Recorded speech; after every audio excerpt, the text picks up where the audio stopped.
(7월 10일) 금요일 이 시각 주요 뉴스입니다. 뉴욕 증시가 하루 숨고르기 이후 다시 큰 폭으로 뛰었습니다. 버냉키 연준 의장의 부양 발언이 위험자산 선호를 부추기며 지수 상승을 견인했습니다. 특히 이날 발표된 고용 관련 지표 부진이 버냉키 발언에 힘을 더 실어줬습니다. 다우지수와 S&P 500 지수는 각각 1.11%, 1.36% 상승하며 사상 최고치를 기록했고 나스닥 지수도 1.63% 상승했습니다. 유럽 증시가 일제히 오름세로 장을 마감했습니다. 전일 뉴욕 증시 마감 후 벤 버냉키 연준 의장이 경기 부양책을 지속될 필요가 있다고 발언하는 것이 호재로 작용한 것으로 풀이됩니다. 영국은 0.59% 올랐고 독일과 프랑스도 각각 1.14%, 0.74% 상승했습니다. 미국 연방정부의 지난달 재정 수지가 1,165억 달러 흑자로 5년여 만에 최대 흑자폭을 기록했습니다. 이는 개인 소비세가 높아진 것은 물론 올 1월 1일부터 시작된 고소득자에 대한 세율 인상 영향으로 풀이됩니다. 이에 따라 지난해 10월부터 시작된 2013 회계연도의 누적 재정 수지는 5,100억 달러 적자를 기록해 적자액이 지난해 같은 기간보다 44% 줄었습니다. 미국의 지난주 신규 실업수당 청구 건수가 36만 건을 기록하며 두 달 만에 최고치를 보였습니다. 이는 7월에 자동차 업체들의 임시 공장 휴업과 지난 4일 독립기념일 휴일에 따른 일시적인 영향으로 풀이됩니다. 6월 수입 물가는 0.2% 하락하며 4달 연속으로 하락했습니다. 국제유가 상승에도 불구하고 수입 물가가 하락세를 보여 인플레이션 압력이 크지 않은 것으로 풀이됩니다.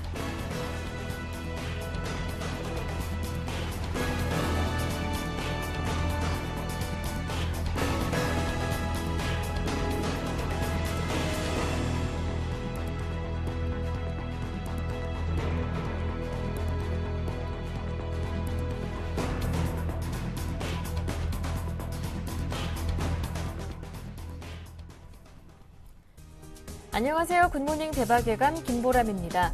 앞서 마감된 유럽 증시 버냉키 효과의 상승으로 마무리했습니다. 무엇보다 뉴욕 증시가 더 큰 폭으로 뛰면서 다우 S&P 500 지수가 종가 기준으로 사상 최고치를 경신했습니다. 어제 아시아 증시가 먼저 이 소식을 반영했었는데요. 코스피는 특히나 버냉키 효과에 중국의 경기 부양책 기대감까지 겹치면서 리커창 효과로 상승폭을 더 키우는 모습이었습니다. 코스피가 3% 가까이 급등하면서 1870선까지 회복을 해주는 모습이었는데요. 외국인들도 7거래일 만에 돌아왔습니다. 이제 추가 상승 어느 정도 가능할 것인지 외국인들의 매수도 이어질 수 있을 것인지 관심이 모아지고 있는데요. 오늘 장 전망과 함께 대응 전략까지 모두 세워보겠습니다. 굿모닝 대박예감 2부 출발합니다. 지지부진한 흐름을 보이던 우리 증시가 반등했습니다. 버냉키 의장의 양적 완화 지속 발언이 결정적이었는데요. 외국인은 이날 7거래일 만에 매수세로 돌아섰습니다. 이날 하루 동안 외국인들이 사들인 주식은 총 2,700억 원이 넘었는데요. 선물 또한 8,000계약에 육박하는 외국인들의 선물 매수가 진행되면서 국내 증시 상승을 이끄는 모습이었습니다. 국내 증시 방향키를 쥐고 있는 외국인 지치지 않고 매수 흐름 이어갈 수 있을지 오늘 집중 진단해드리겠습니다. 이슈 진단해보면서 관심 종목까지 챙겨보는 이상로의 모닝브리핑 함께하겠습니다. 샘플러스 이상로 전문위원님 모셨습니다. 안녕하세요. 네, 반갑습니다. 네, 오늘 목소리 굉장히 힘이 있으신데요. 어제 국내 증시가 많이 올랐기 때문이 아닐까 이런 생각을 해봅니다. 외국인들의 매수가 어제 7거래일 만에 돌아왔어요. 국내 증시가 1870선까지 올라왔거든요. 앞으로 외국인들의 매수 계속 이어질 수 있을지 관심이 모아지고 있습니다. 어떻게 보시는지요? 네, 맞습니다. 일단 목요일 어제 같은 경우에 옵션 만기일이라는 특수성도 어느 정도 우리나라 증시에 한몫했다고 좀 보겠고요. 거기에 대해서 버냉키가 이번에는 좋은 쪽으로 받아들이게 됐습니다. 그래서 버냉키의 발언이 상당 부분 효과가 있었다고 말씀을 드릴 수 있겠습니다. 하지만 좀 더 아쉬운 부분은 중국 증시를 우리가 좀 더 보셔야 되는 시점이라는 거죠. 그래서 중국 증시 같은 경우에는 신저가를 계속적으로 달성하는 모습이었고 거기에 대해서 어제 같은 경우에는 큰 폭의 상승세를 보였습니다. 우리가 어제는 큰 폭의 상승세를 보였던 것은 알고 있는 분들이 상당히 많으시겠지만 그 전날 같은 경우에도 큰 폭의 상승세는 또 나왔다는 거죠. 그래서 이틀 연속으로 어느 정도 오르다 보니까 상당히 의미 있는 자리까지 좀 올랐다고 좀 말씀을 좀 드리겠고요. 그래서 우리가 중국 증시 한번 같이 보시더라도 우리가 지금 한번 돌아와서 한번 생각을 해본다면, 지금은 이제 어느 정도 박스권 하단 자체를 이탈이 됐었죠. 그래서 과매도 구간을 형성하고 난 다음에 그 다음에 지금 다시 한 번 더 추세적인 부분으로 들어왔다는 거죠. 그러면 지금부터는 좀 더 박스권 하단을 돌파했기 때문에 좀 더 추가적인 상승 기조를 유지할 확률이 좀 더 높다고 좀 보시는 게 좋겠고요. 그런 시각적인 부분에서 어제 외국인은 좀 더 강한 매수세가 좀 들어오지 않았나, 그렇게 좀 보는 시각이 강합니다. 어제 외국인 스타일 같은 경우에는 뭐 이평선에 대한 기술적 분석을 모두 다 무시하고 그냥 가격적인 매력만을 가지고 그냥 종목군들을 사는 모습이 좀 이어졌고요. 그래서 실질적으로 장중에 우리가 중국 증시를 앞둔 시간이었죠. 10시 타임에서는 살짝 어느 정도는 보합권 움직임이었다가 중국 증시가 개장하자마자 다시 한 번 더 우리나라 증시 큰 폭으로 오르는 모습이었습니다. 그만큼 일단 외국인 같은 경우에는 좀 더 우리나라에 대해서 지금은 다시 한번 더 펀더멘털 가치에 주목하는 부분이 아닌가, 그렇게 좀 말씀을 좀 드리겠고요. 우리가 어제 종목군들 같은 경우에 전기전 접종이 유달리 많이 올랐지만 거기에 대해서 다른 업종들도 좀 더 보셔야 된다는 거죠. 그래서 어떤 종목군을 좀 보셔야 되냐면, 지금은 경기 순환주 쪽에 어느 정도 수급 자체 그리고 의미 있는 상승들이 어제는 다 올라왔다는 겁니다. 그래서 그런 부분을 우리가 한번 같이 좀 체크를 해보시면요. 일단은 지금 뭐 고려해양 같은 종목군도 지금 20일선을 좀 돌파하는 모습이었고요. 그래서 일봉상으로 어느 정도 회전이 다시 한번 더 들어오는 모습 긍정적이었고, 그리고 지금 포스코 같은 종목군도 21선을 강하게 돌파하고 갭 상승을 했습니다. 맞죠? 그리고 지금 현대제철도 마찬가지고요. 그 SK이노베이션이라든지 아니면 SOE 그리고 LG화학까지 모든 종목군들이 지금은 어느 정도 하방 추세대에 있다가 지금 상승 전환을 하는 그런 타이밍까지 왔다는 거죠. 그럼 이런 종목군들이 어제 이렇게 상승하는데 왜 이렇게 상승을 했을까? 바로 중국의 영향도 상당 부분 받을 수 있다는 겁니다. 그래서 이런 부분 자체를 우리가 좀 더 명확하게 보시고, 우리에게 앞서 있던 난제는 한 가지가 있습니다. 바로 실적이라는 부분에 난제가 있을 수밖에 없겠고요. 그런 부분을 본다면 지금은 바닥 확인 후 상승하는 구간이겠다. 그러면 우리가 밴드 자체를 좀 더 확실하게 설정하고 난 다음에 그 하단 밴드가 깨지지 않는다면 그때는 추가적인 상승 기조를 유지할 확률이 상당히 높겠구나, 그렇게 좀 보시는 시각이 강할 것 같습니다. 제가 예상을 하기로는 이번 같은 경우에는 디커플링보다는 지금 다시 한 번 더 리커플링이 될 확률이 좀 더 높지 않겠나, 그렇게 좀 보는 시각이 강하고요. 그래서 미국의 이런 신고가 행진이 이어질 때마다 우리나라도 좀 더 긍정적인 분위기가 전파되지 않겠나, 그렇게 보는 시각이 상당히 강하다는 거 다시 한번 명심을 하시길 바라겠습니다. 그리고 중요한 부분 한 가지를 좀 더 말씀을 드리면, 지금 바로 달러가 약세화로 넘어갔다는 거죠. 무슨 말이냐면 버냉키의 발언으로 돈을 더욱더 지금 같은 경우에는 달러의 가치가 좀 더 떨어졌다는 겁니다. 유로화도 강세를 보였고요. 거기에 대해서 원화도 강세, 그리고 엔화도 강세로 반전하는 모습이었죠. 우리가 지금 어느 정도 환율적인 부분까지 체크를 하면서 좀 보실 필요가 있을 것 같은데, 지금 일단은 환율 차트를 한번 같이 보겠습니다. 환율 차트 보시면 지금 1120원대 지금 머물러 있는 게 바로 원화적인 부분이고요. 거기에 대해서 엔화적인 부분을 같이 보신다면 지금 99엔이거든요.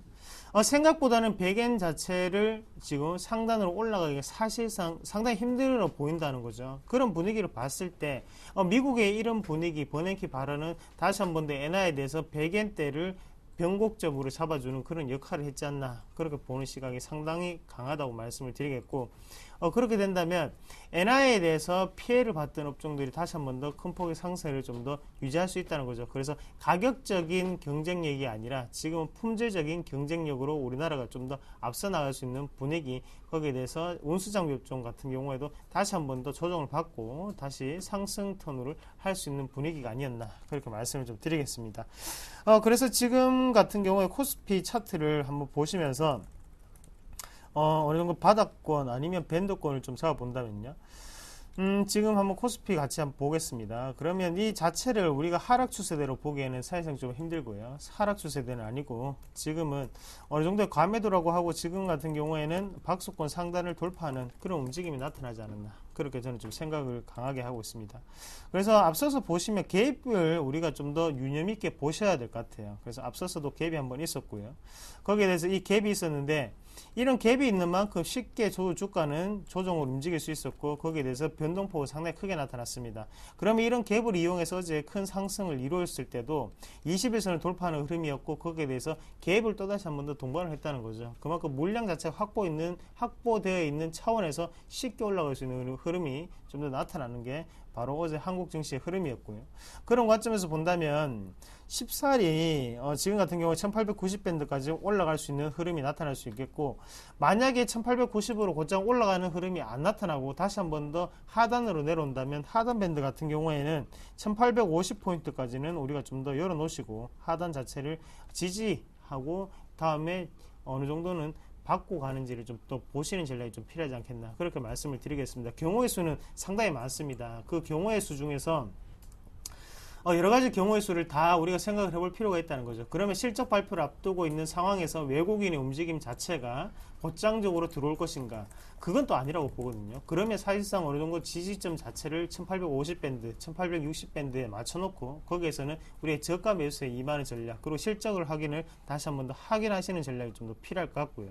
만약에 여기서 강하게 돌파를 한다면 그때는 상단에 말씀드렸던 1890포인트 자체를 어느 정도는 상단 돌파선으로 잡고 거기를 돌파하고 난 다음에 다시 한 번 더 지지를 받는지 여부를 체크를 하시는 전략이 좀 더 중요할 것 같아요. 그래서 지금 제가 종목군들 21선 돌파했던 종목군들 하단에서 그런 종목군을 많이 보여줬는데 이런 종목군들 중에 이제 주도주 그리고 여기에서 시장을 이끌어갈 수 있는 종목군들은 반드시 나타날 수밖에 없습니다. 그런 부분을 좀 더 집중을 하셔서 우리가 한번 보시고 거기에 대해서 가장 중요한 부분은 외국인이 좀 더 매력 있게 사기 위해서는 당연히 펀더멘탈적인 가치 그리고 재무제표적인 그런 가치를 좀 더 중요하게 생각을 하겠죠. 거기에 대해서는 어느 정도의 실적 확인은 반드시 필수라는 거 강조를 좀 해드리겠습니다. 네, 단계적으로 코스피 밴드 1850에서 1890 라인으로 설정해 주셨습니다. 지지 라인과 각각 지지 라인 그리고 상단 돌파 라인으로 설정하셔서 대응에 참고해 보시면 좋겠습니다. 마지막으로 관심 가져볼 만한 종목 살펴볼게요. 대응 전략도 세워보고요. 네, 오늘 금요일입니다. 금요일이기 때문에 시장이 좀 더 조정을 받을 수 있다고 좀 생각을 하고요. 거기에 대해서 조금 더 소형주를 좀 가지고 왔습니다. 삼목강업이라는 종목군인데요.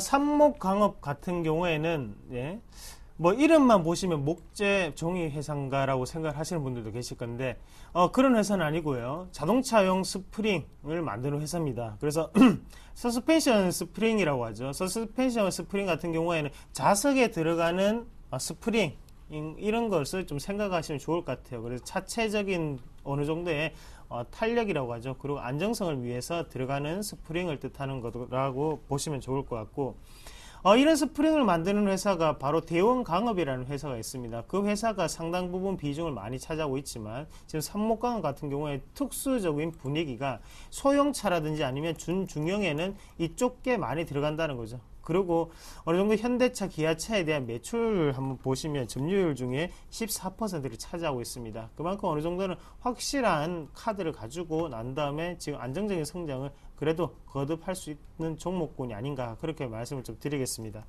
지금 고평가 논란이 상당히 많습니다. 그래서 주가 자체도 상당히 높게 평가되어 있는 것도 사실이고요. 하지만 이런 오늘 조정이 온다고 생각을 한다면 지금 다시 한 번 더 크게 상승할 수 있는 분위기가 나타나지 않을까, 그렇게 보는 시각이 상당히 강합니다. 그래서 우리가 주봉상으로 먼저 한번 살펴보시면 일단 주봉 자체가 다시 한 번 더 지지를 받는 형국의 움직임이 좀 나타나고 있고, 거기에 대해서 일봉도 마찬가지입니다. 억지로 지금 21선 위에 올려놓은 상태거든요. 그러면 여기에서 쉽게 이 가격적인 부분을 깨기는 좀 사실상 힘들다는 거죠. 그래서 하단만 확실하게 우리가 잡아준다면 그때 다시 한 번 더 추가적인 상승이 가능하지 않을까, 그렇게 보고요. 그래서 매수가 같은 경우에는 현재가 매수를 좀 하시면 좀 좋을 것 같아요. 그래서 5,500원 부분을 우리가 매수 밴드로 생각을 하시고, 1차적인 목표 같은 경우에는 상단에 6,000원까지는 홀딩 하시는 전략, 그리고 하단에 손절가 같은 경우에는 5,300원을 손절가로 대응을 하시면 무리 없이 어느 정도의 수익률을 올릴 수 있지 않겠나, 그렇게 말씀을 드리겠습니다. 네, 오늘은 삼목강업 자세한 대응 전략까지 받아봤습니다. 지금까지 샘플러스 이상로 전문위원과 함께했습니다. 고맙습니다. 네, 고맙습니다.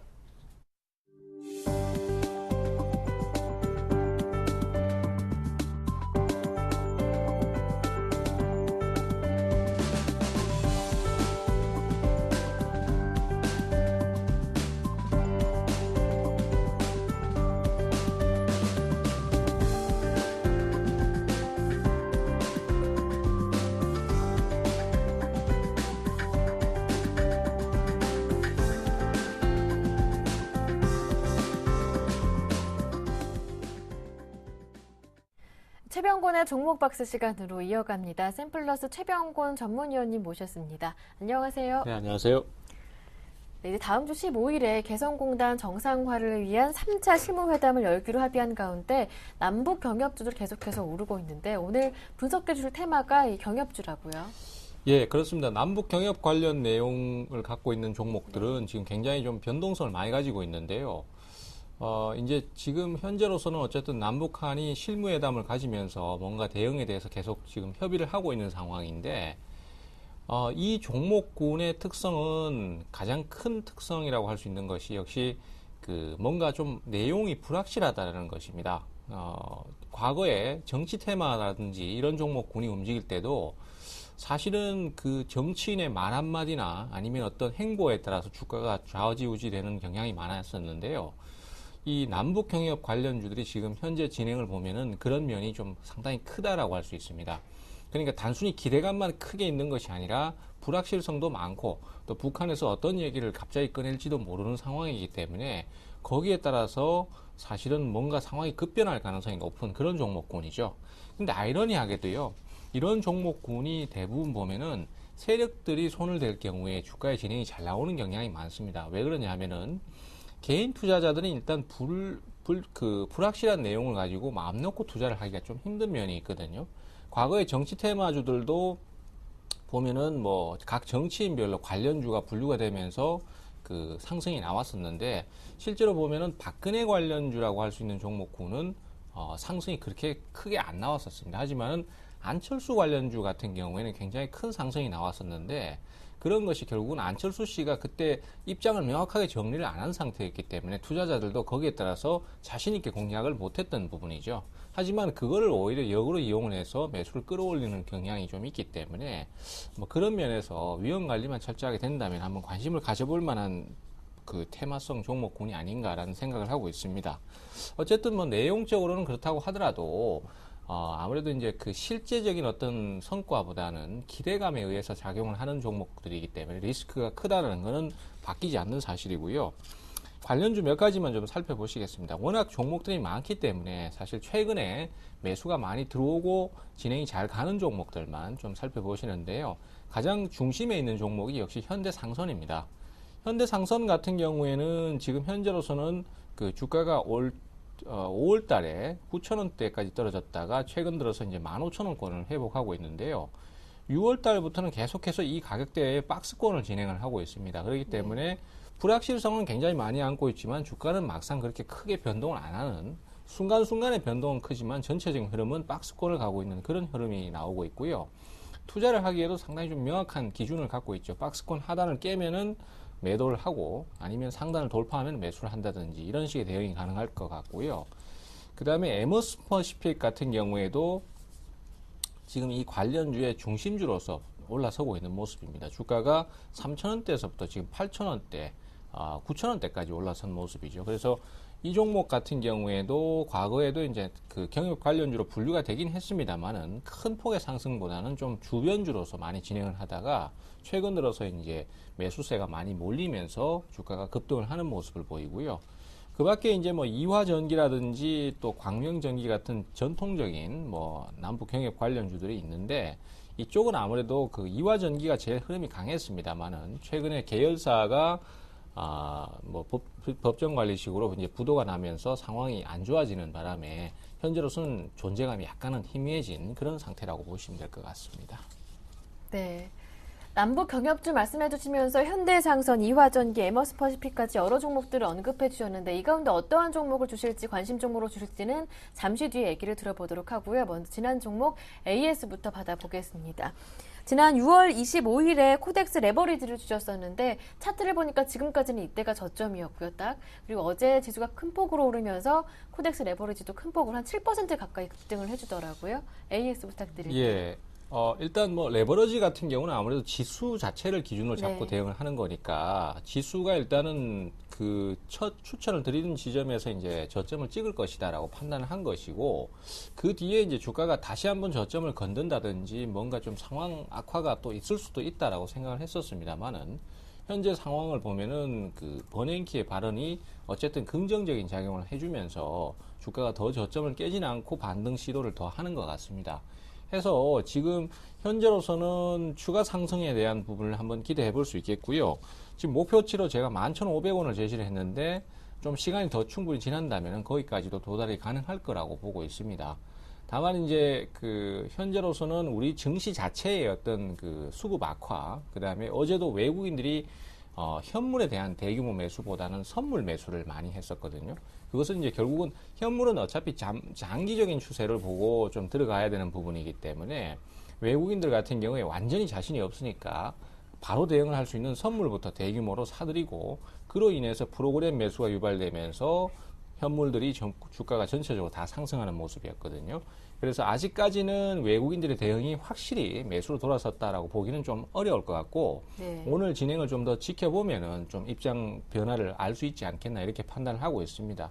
해서 시간이 좀 걸릴 수도 있지만은 어쨌든 목표치까지는 한번 갖고 가보자. 뭐 이런 말씀을 좀 드리겠습니다. 네, 목표 가격 11,500원 그대로 유지하셨고요. 앞서 말씀해 주셨던 경협주들 가운데 오늘의 관심 종목은 어떤 종목인가요? 예, 오늘은 역시 그 종목 중에서 제일 대장주라고 할 수 있는 현대상선입니다. 네. 현대상선 같은 경우에는 지금 사실 금강산 관광에 대한 재개 기대감이 있는데요.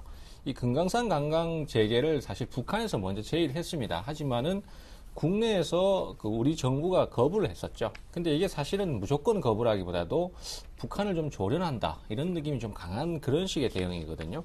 그래서 현대상선은 이미 지금 중단이 돼 있는 상태에서 어쨌든 더 좋아지는 상황을 기대하는 거기 때문에 그 기대감만으로도 주가가 움직임이 나올 수 있습니다. 해서 조정 시 저가 매수를 한번 노려보실 수 있는데요. 네. 다만 위험성이 높은 만큼 박스권 하단을 깨면은 바로 손절매를 하는 식으로 위험 관리를 좀 철저하게 해주시는 게 꼭 필요하다라고 할 수 있겠습니다. 매수가는 15,000원에서 15,500원인데 약간 더 내려오더라도 대응은 가능합니다. 그리고 목표가는 17,000원에서 17,500원 정도 보고 있고요. 손절가는 14,000원으로 좀 타이트하게 그렇게 잡도록 하겠습니다. 네. 현대 상선 꼽아주시면서 대응 전략까지 세워주셨습니다. 지금까지 샘플러스 최병곤 전문위원님과 함께했습니다. 고맙습니다. 네, 감사합니다.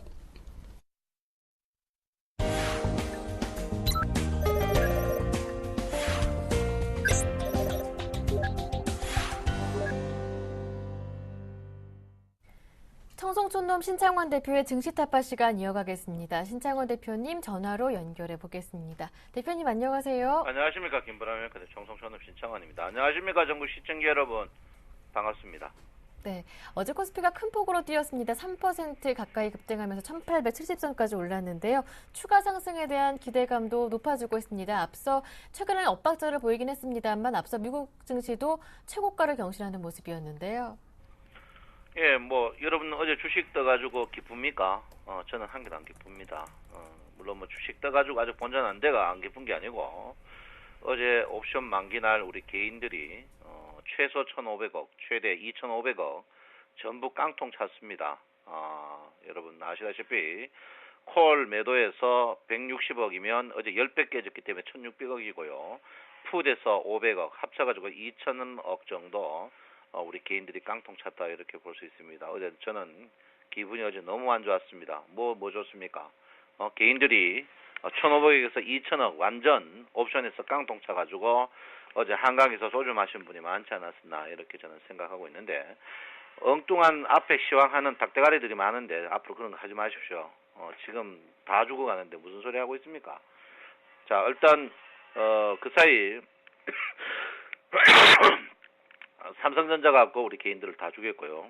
두 번째 코스닥 갖고 개인들 다 죽였습니다. 아시다시피 세 번째 이제 선물을 계속 눌렸죠. 선물을 계속 눌려가지고 우리 개인들을 다 죽이고요. 선물이 안 되니까 개인들이 옵션으로 넘어갔습니다. 옵션에서 완전 털었습니다. 그런데 여기에 나쁜 놈이 누구냐? 나쁜 친구들이 누구냐면 기관입니다. 어제 외국인들의 개인들이 한 2천억 돈 이런 것 중에 외국인이 실제로 돈 먹은 거는 한 250억이고요. 전부 기관들이 개인 돈을 딱 먹었다 이렇게 볼 수 있겠습니다. 그 사이 기관들이 계속 숨지기고 있었는데 알고 보니까 개인들 등치기 위해서 했는 짓이다 이렇게 볼 수 있으니까 너무 가슴 아프다 이렇게 제가 볼 수 있고요. 저는 절대 어제 기쁘지 않았습니다. 종합주가 지수는 기다리면 뜨지만은 여러분 돈은 어제 옵션은 하루 만에 다 잃어가지고 영원히 돌아올 수 없는 길을 갔다. 이렇게 볼 수 있기 때문에 여러분 제가 ELW 하지 마라 했습니다. ELW는 증권회사의 사기성이다. 그리고 옵션도 하지 마라 했는데 왜 합니까? 저 죽는 걸 한번 보고 싶어서 합니까? 제가 분명히 옵션 하지 말라고 했는데 여러분 옵션 어제 해가지고 한막에 손이 틀었습니다. 어제 제가 휴대폰 끄고 잤습니다. 너무나 많은 분들이 문자 오고 가슴 터뜨리는 이야기 많이 나서 안 했는데 여러분 옵션은 하면 안 됩니다. 자, 여러분 어제 글로벌 증시의 상승, 어제 버냉키 효과요? 저는 버냉키 효과 아닙니다. 그 사이 우리나라 증시가 저평가되는 한목이 분출됐다 이렇게 보는데 버냉키는 변명이고요. 버냉키보다는 어제 옵션을 개인들로 전부 깡통 만드는 그런 참사다 이렇게 볼 수 있고요. 일단 주가는 제가 분명히 이야기했습니다. 주식은 간다 이야기했고 오늘 저녁 9시에 수익을 말하다 보면 저 지난주 수요일 날 이미 녹화를 제가 다 해놨습니다. 주식은 상승한다고요. 다 해놨으니까 꼭 보시기 바랍니다. 주식이 어제 많이 떴습니다. 저도 뭐 이렇게 많이 뜨는 날 별로 금융실명제 그 3일 빠지고 뜬 날 외에는 처음 봤습니다. 그래서요 저는 장 자체가 추가적으로 상승할 걸로 보고 있습니다. 상승하지만 제가 분명히 이야기했습니다. 격계단형으로 갈 것이다. 격계단형으로. 격계단형으로 가가지고 여러분을 돈을 안 미겨줄 겁니다. 안 미겨주는 그런 장세가 나올 거다. 이렇게 보니까 여러분 격계단형에서 대응을 잘 하셔야 된다. 이렇게 볼 수 있고요. 지금 뭐 잡주가 뭐 필요합니까? 어제 1등은 삼성전자입니다. 지수가 올라가면 1등주만 사세요. 왜 쓸데없는 주식 삽니까? 남북 경염주 그거 다 그 똥주입니다. 그것도 누구를 믿습니까? 그래도 민님이 니케도 나라 믿어야 됩니다. 그래서 1등 주식을 계속 사야 된다. 이렇게 보시고요. 1등 주식만 살아남는 길이다. 이렇게 제가 분명히 말씀드립니다. 코스피 사고 싶고 코스닥 사고 싶습니까? 코스닥도 주가가 오르면 1등주를 사야 됩니다. 1등주 사십시오. 지수 오르는데 왜 중등주 삽니까? 지수 오르는데 대형주 사고 지수 빠질 때 소형주 사죠. 종합주가지수가 올라야만이 주가가 오릅니다. 소형주도. 주가가 1000개 종목 중에 뭐 100개 상승하는 종목 그 종목 잡으려고 메뚜기처럼 펄쩍펄쩍 뛰는데 뛰지 마십시오. 여러분 뭐 메뚜기 뜁니까? 전체적으로 다 떠야 됩니다. 그러니까 여러분 냉정하게 보셔야 되고요. 지금 자리는 한번 쉬어갈지 모르나 주식은 추가적으로 분명히 상승한다. 이렇게 제가 분명히 말씀을 드리겠습니다. 렌코 차트도 이미 상승 트렌드에 돌아섰는 부분입니다. 가기 차트, 스윙 차트, 삼성전환도 BMF 다 상승입니다. 이런 상승은 눌림목을 주더라도 추가적으로 분명히 가니까 여러분 걱정하지 마십시오. 주식 바닥에서 주식 풀로 사락할 때 내가 EV 전에 이렇게 했죠. OV 전에 했지만 EV 전에 살 때 그때는 말 안 해놓고 지금 다 자기가 크다고 생각합니다. 그건 아닙니다. 주식은 어떻든 상승 트렌드를 잡았었습니다. 주식이 폭락했죠. 폭락했는 가운데 어느덧 여러분 바닥에서 보시면 엄청나게 상승해가 바닥에서 100포인트 떴습니다. 바닥에 100포인트 떴는 만큼 여러분의 계좌가 살이 쪘습니까? 살이 찌지 않았습니다. 왜 그렇습니까? 대형주 1등 주식 안 사기 때문에 그렇습니다. 여러분 1등주 사야 됩니다. 추석도 이제 2달밖에 남지 않았습니다. 추석에 조상님 앞에 여러분 장고장을 내놓을 수 있는 그런 빼려 있는 집안이 돼야 된다. 이렇게 봅니다. 부디 좀 잡주하지 마이소. 잡주하지 마시고 1등주를 해야 된다. 잡주는 관상을 한번 보십시오. 잡주 추천하는 전문가들은 잡놈입니다. 잡놈. 잡주 추천하는 방송은 잡방송이에요. 잡주 추천하지 마시고 여러분 우량주 사셔야 됩니다. 여러분 좀 쉬어가는 자리에 있습니다. 쉬어가는 자리에 있지만 주식을 팔 필요 없습니다. 주식은 많이 빠지면 오릅니다. 절대 여러분 파는 자리는 아니다. 이렇게 제가 볼 수 있고요. 여러분 일단 선물은 계속 갑니다. 선물이 간다면 주식이 가겠죠. 왜 갑니까? 미결제 약정이 엄청 많기 때문에 그렇습니다. 미결제가 뭡니까? 새 돈입니다. 주식에는 새로운 돈이 안 들어가지만 선물에는 계속 새로운 돈이 들어가고 있습니다. 그 말은 뭡니까? 주식시장은 앞으로 거래량은 크게 늘지 않을 것이다. 그렇지만 선물시장이 살아있다. 살아있네. 역시 살아있습니다. 시청자 여러분 당황하셨습니까? 어제 상승회가 당황하셨죠? 저도 당황했습니다. 그렇지만 그 사이 이 당황이 우리를 잡으려고 했던 당황이다. 이렇게 봅니다. 역시 기다리면 주식은 옵니다. 기다린다는 말은 뭡니까? 단무지 정신이다. 이렇게 제가 볼 수 있습니다. 여러분 오늘 글로벌 증시가 떠도 우리나라 증시는 엉덩이 뿔난 지수라서 잠시 쉬어갈 줄 모르나 그러나 주가는 추가적으로 분명히 상승합니다. 여러분 힘내시고 주식은 절대 썩지 않습니다. 지수가 올라왔을 때 내 종목이 올라갈 수 있고 원상 복귀될 수 있는 우량주를 사십시오.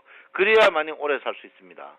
여러분 옵션 나서 어제 손 터신 분들 힘내십시오. 힘내야 됩니다. 어제 2천억 정도 돈 잃어가지고 너무너무 저도 가슴이 아픈데 여러분 그래도 죽어도 솟아날 구멍이 있습니다. 여러분 화이팅 하시고 혹시 저 사무실 주위를 거치면 한번 찾으십시오. 제가 쓴 소주 한 잔 사겠습니다. 여러분 힘내시기 바랍니다. 청송촌놈 신창원입니다. 네, 지수는 겹계당형으로 상승할 것이다. 우량주로 대응하자 말씀 정리해 볼 수 있겠습니다. 지금까지 신창원 대표님과 함께했습니다.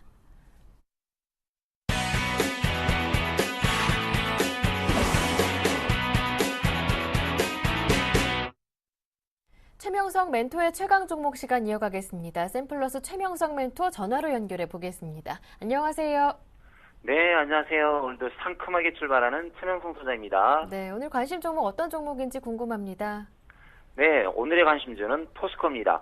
금속 및 광물 회사입니다. 철강 생산량 기준 국내 1위, 세계 4위의 볼업체로서 열연, 냉연, 후판, 스테인리스 제품들을 생산하는 철강 회사입니다. 현재 3년 연속 매출 증가 및 영업이익도 양호합니다. 유보율이 8,500%로 초우량 기업입니다. 차트를 보면서 말씀드리겠습니다. 현재 바닥권에서 2주 연속 거래량이 늘고 있습니다. 심리도 및 신용비율도 양호합니다. 보유 기간은 약 2주를 드리겠습니다. 매수가는 30만 원에서 31만 5천입니다. 목표가는 약 8% 정도인 33만 원을 드리겠습니다. 손절가는 29만 5천입니다. 현재 그 시장에 대해서 불안해하신 분들이 많이 있는데요. 거의 바닥은 찍은 것 같습니다. 그러니까 너무 걱정하지 마시고요. 그동안 3개월 고생하셨는데 더 걱정할 게 뭐 있습니까? 그냥 마음 편히 들고 가시면 되겠습니다. 종목 설명은 여기까지 말씀드리겠습니다. 네, 포스코에 대한 대응 전략 함께 들어봤고요. 이어서 지난 종목 AS를 받아볼 텐데요. 바로 엊그제 말씀해 주셨던 사마콘덴서 그리고 사마전자입니다. 이 두 종목 AS 부탁드릴게요. 네, 오늘의 AS 종목은 사마콘덴서, 사마전자입니다. 현재 사마전기를 필두로 상승 추세에 있습니다. 국내 유일의 콘덴서 종합 메이커입니다. 모든 콘덴서를 생산 중인 회사인데요. 전력용 콘덴서, 세라믹 콘덴서 등이 주력 제품입니다. 차트를 보면서 말씀드리겠습니다. 제가 그 사마 콘덴서를 말씀드렸는데요. 회사는 아주 우량한 회사입니다. 3일 전에 추천해서 5% 정도 갔다가 어제 눌림목을 다시 주고 있는데요. 오늘 다시 상승할 수 있는 추세입니다. 제가 그 일주일 정도 단타로 보시라고 했는데 오늘 상승 추세 시 약 7,000원, 7,500원 가면 두 번으로 분할 매도하시기 바랍니다. 그 다음에 그 사마전자인데요. 사마전자는 매수가 약간 위치에서 높은 위에서 갔는데 의외로 전화 오신 분들이 많이 있어요. 많이 잡아서 고맙다는 분들이 많은데 이틀 전에 상한가 어제 한 7, 8% 수익이 나왔습니다. 근데 오늘부터는 전고점을 제치면서 갈 수 있으나 오늘부터는 분할 매도 잘 하시기 바랍니다. 왜냐하면 모든 것은 욕심을 내면 안 됩니다. 항상 바닥권에서 출발할 때 한 2번, 3번으로 분할 매도 하시면 되겠습니다. 내일 있을 토요일 주식 교육 특강은 영등포 구청역 5번 출구에 있는 좋은투자에 대해서 오전 10시부터 오후 1시, 오후 2시부터 오후 5시까지 두 번 강의를 합니다. 반드시 예약자에 한해서 신청이 가능합니다. 선착순에 한해서 받겠습니다. 저희 기법이나 마인드에 대해서 공부하고 싶으신 분은 많은 참여 있으시길 바랍니다. 2명의 강사가 출강을 합니다. 오늘은 여기까지 말씀드리겠습니다. 네, 말씀 잘 들었습니다. 지금까지 샘플러스 최명석 멘토와 함께했습니다. 고맙습니다. 네, 감사합니다.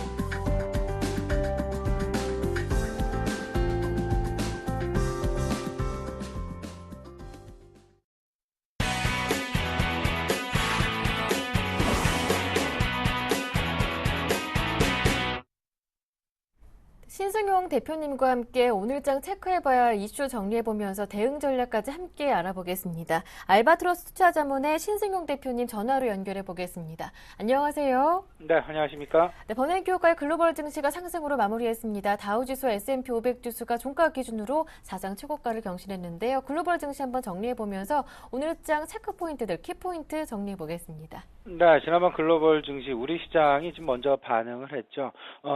버냉키 의장의 발언, 지금 현재 그 상황, 양적 완화 기조 상당 기간 동안 유지를 하겠다라는 그런 발언 부분. 일단 글로벌 증시, 우리 증시를 포함한 글로벌 증시 전반적인 안도 랠리에 대한 기틀을 마련했다라고 좀 생각이 됩니다. 가장 중요한 부분들, 아무래도 이런 부분은 생각해야 되겠죠.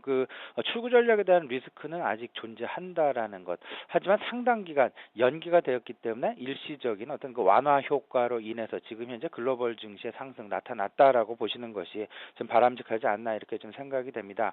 지금 현재 이 상황 가장 중요한 부분은 어제 랠리 과연 오늘까지 그리고 상당 기간 지속될 수 있을까의 여부 부분에 달려 있지 않나 이렇게 생각이 됩니다. 앞으로의 지속 여부가 관건이 될 것 같은데요.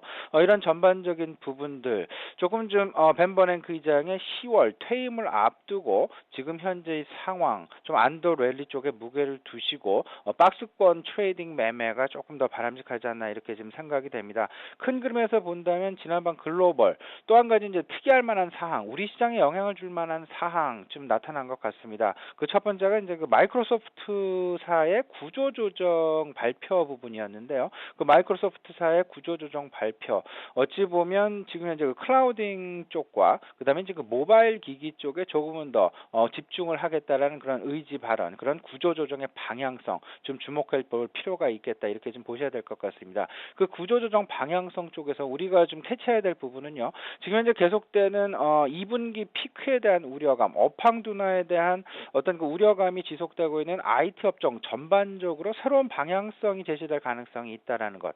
다시 말씀을 드려본다면 모바일 기기 쪽, 뭐 태블릿 PC랄지 전반적인 모바일 기기 쪽으로 새로운 방향성이 이제 나올 가능성이 있다라는 것 좀 보셔야 될 것 같고요. 지금 이제 미국 경제 전반적으로 주택 시장 그리고 자동차 시장의 업황 개선 계속 이어지고 있습니다. 그렇다면 경기 순환고리상에서 봤을 때 과연 주택 경기 좋아지고 자동차 경기 좋아진다면 이제 다음 단계는 무엇일까 한번 고민해 볼 시기가 된 것 같은데요. 그 고민해 보는 그 결과 부분 아무래도 내구재 쪽, 내구재 중심에 서 있는 IT에 대한 새로운 어떤 그 방향 전환이 분명히 가능한 어떤 그 단초를 제기할 수 있다라는 것. 경기 순환을 큰 그림에서 고려를 해본다면 IT 업종으로 지금 둔화세를 나타내고 있는 그리고 주가의 모멘텀이 점차 약화되고 있는 IT 업종에 새로운 모멘텀으로 부각될 수 있다라는 것. 한번 서서히 지금 당장은 아닙니다만 서서히 시장의 방향성이 변할 수 있음에 좀 주목했으면 어떨까 싶습니다. 네, 그렇다면 이제 글로벌 증시와의 디커플링 조금씩 완화될 수 있을까요? 또 한편으로는 미국의 이 출구 전략에 대한 우려는 조금 줄어들었지만 여전히 중국의 경기 둔화에 대한 우려감 그리고 2분기 실적 시즌에 대한 고민거리도 남아있는 상황인데요. 예, 한동안 우리 시장을 눌렀던 부분 G2 리스크였습니다. G2 예. 미국과 중국에 대한 리스크였는데요. 지금 말씀하셨던 대로 미국에 대한 우려감 일시적으로 좀 완화되는 그런 분위기 나타나고 있습니다. 이제 문제는 중국에 대한 리스크, 이제 그 중국에 대한 리스크가 과연 어느 정도나 시장에 우려감을 크게 미칠까라는 부분, 그 부분이 잔존하고 있는 그런 상황 속에서 지금 내일 모레 월요일이죠. 월요일 날 중국의 2분기 발표, 2분기 GDP 발표 지금 예정되어 있는 그런 상황입니다. 시장 전망 컨센서스가 계속해서 하향 조정되고 있죠. 불과 두 달 전만 해도 8.0% 내외의 어떤 그 전망치 컨센서스가 나왔었지만 한 달, 두 달 지나면서 이제 발표 시기가 당겨지면서 점차 7% 중반대로 지금 하향 조정되고 있다라는 점. 어쩌면 시장 내 일시적으로 좀 중국 리스크 조금 좀 충격을 줄 수 있다라는 염려 부분 꼭 좀 염두하시고요. 문제는 이제 이렇게 되겠습니다. G2 리스크에서 G1 리스크로 바뀌고 있다는 것. 미국과 중국의 동시적인 우려감이 이제 중국의 우려감만으로 지금 진행되고 있다는. 그렇다면 지금 시장 내 G2와 관련된 주식들의 차별화가 나타날 가능성이 있겠다. 이 부분 꼭 좀 생각을 해보시고요. 어제 큰 폭 상승 부분은 어제는 뭐 너도 나도 할 것 없는 전반적인 상승이었고요. 이제 상승이 지속이 되려면 점차 차별화가 분명히 나타날 것입니다. 올라가는 주식, 그 다음에 여기서 처지는 주식 분명히 나타날 텐데요. 이 부분 과연 이제 그 월요일 날 중국의 GDP 발표를 앞둔 상황, 그리고 월요일 날 실질적으로 중국의 GDP 발표 이후 미국 관련된 관련주들과 중국 관련주들 간에 분명히 엇갈림 내지는 동행 여부가 분명히 판가름 날 것이다. 이 부분에 꼭 좀 주목을 해 두셔야 되겠습니다. 네, 이제 G2 리스크에서 중국의만의 우려로 이제 이어질 것이다 말씀해 주셨고요. 상승이 지속되면서 차별화가 진행될 텐데 미국 관련주와 중국 관련주 역행하는지 동행하는지 여부도 체크해 봐야 한다 말씀해 주셨습니다. 마지막으로 대응 전략은 어떻게 세워볼까요? 예, 이제 점차 우리 잠깐 버냉키 발언에 의해서 실적에 대한 얘기 잠깐 지금 시장에 묻혔던 것이 사실입니다. 오늘 저녁 미국에서는 전반적인 금융권의 실적 발표가 예정이 되어 있죠. 일단 시장의 예상은 매우 긍정적일 것으로 전망이 되고 있습니다. 이와 맞물리면서 우리 시장 내 금융업종의 움직임, 어떤 그 영향을 받을지 좀 지켜보셔야 될 것 같고요. 이제 실적 시즌이 계속 진행이 되고 있다라는 거. 그렇다면 유동성 장세에서 점차 이제 실적 장세로 넘어가는, 실적 차별화 장세로 넘어가는 부분들. 지금 우려할 부분 한 가지가 있습니다. 그 전반적인 투자 심리는 버냉키 효과로 인해서 개선이 되고는 있지만 국내 이제 2분기 실적 전망치 전반적으로 하향 조정되고 있다는 거. 기존 한 2, 3주 전에 전체 평균치가, 전체 총합치가 한 31조 원 규모였는데요. 지금 현재는 한 28조 원대, 27조 원대로 하향 조정되고 점진적인 이제 그 EQ 실적 전망치 하향 조정이 진행되고 있다라는 것. 조금은 좀 실적에 대한 우려감 이제 서서히 고개를 들면서 실적에 의한 차별화 분명히 나타날 것이다. 그렇다면 우리 시청자 여러분들은 꼭 2분기 실적 발표치 그리고 3분기 실적 전망치 이 부분이 어떻게 지금 계속되는 개선 추이를 유지하느냐 안 하느냐 여부 꼭 챙겨보셔야 되겠고요.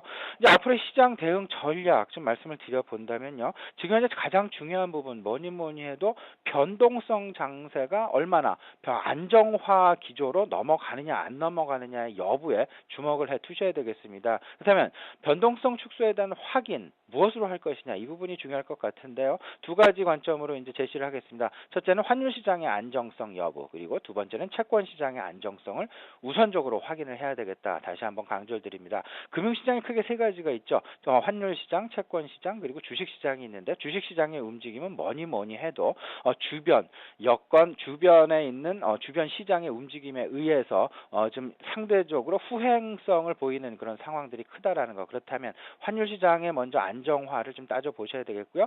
지금 현재 3년물 우리나라 국채 시장 2.88% 정도 구가하고 있습니다. 일단 2.8%대를 안정권이라고 얘기를 하고 있습니다. 그러면 0.08% 정도 차이가 아직 남아 있죠. 그러면 0.08% 차이 나는지 그때까지 정도는 시장의 상승 일단 기대해 볼 만 하겠습니다만 2.8%, 2.7%에 다가가면 다가가서 다시금 시장이 크게 움직일 수도 있다라는 것. 이 부분 꼭 염두하시고요.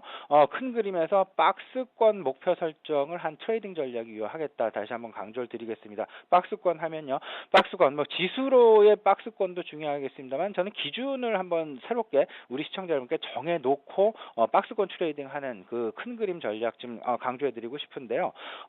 사람에 따라서 물론 다를 것입니다. PBR 기준으로 놓을 것이냐 아니면 3년물 국고채의 변동률을 기준으로 해서 할 것이냐. 제가 이제 계속해서 그 3년물 채권 시장의 중요성 말씀을 드리고 있는데요. 3년물 국고채 시장 그 변동성 얼마나 축소되는지의 여부가 박스권에 상단이 될 가능성이 있고요.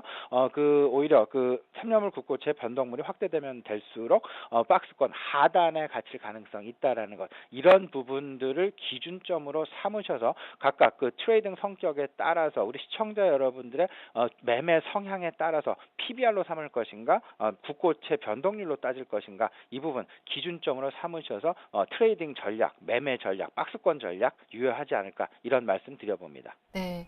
앞서 실적 시즌에 대한 얘기도 해주셨는데요. 그나마 실적이 나은 쪽 어느 쪽인지, 실적 시즌 감안하고 본다면 어느 쪽으로 대응을 해보는 게 좋을 것인지도 궁금해집니다. 여기에 대한 설명도 부탁드려도 될까요? 예, 일단 지금 현재 그 실적, 지금 현재 그 변동성이 워낙 크다 보니까요.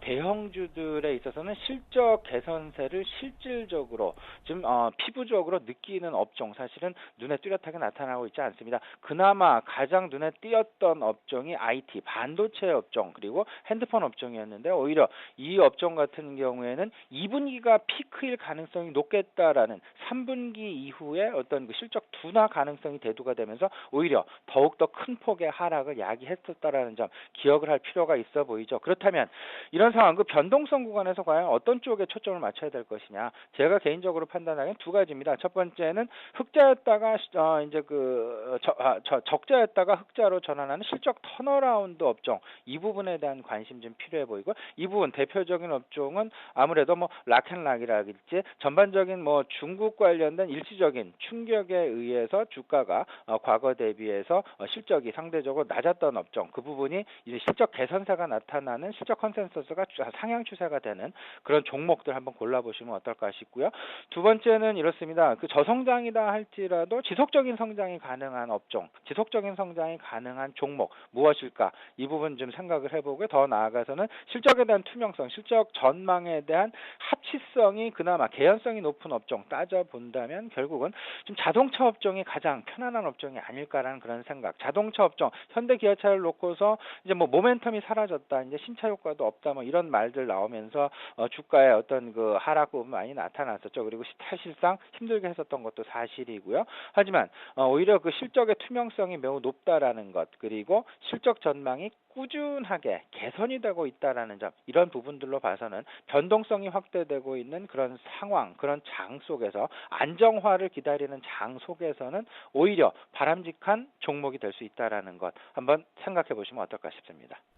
네, 중국 관련주 자동차 업종 말씀해 주셨습니다. 말씀 잘 들었습니다. 고맙습니다. 네, 감사합니다.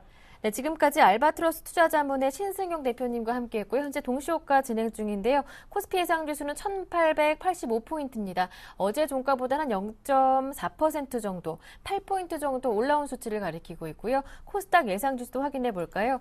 코스닥은 529포인트로 역시나 빨간불을 기록하고 있는데요. 0.4% 정도 오르면서 2.4포인트 정도 오른 수치 가리키고 있습니다. 일단 오늘 장도 추가 상승에 대한 기대감도 높아지고 있는데요. 외국인들의 수급 이어지는지도 확인해 보실 필요 있겠습니다. 저는 여기에서 인사드리겠습니다. 주말 즐겁고 행복하게 보내시고요. 저는 다음 주 월요일 아침 7시에 다시 올게요. 함께해 주신 여러분 고맙습니다.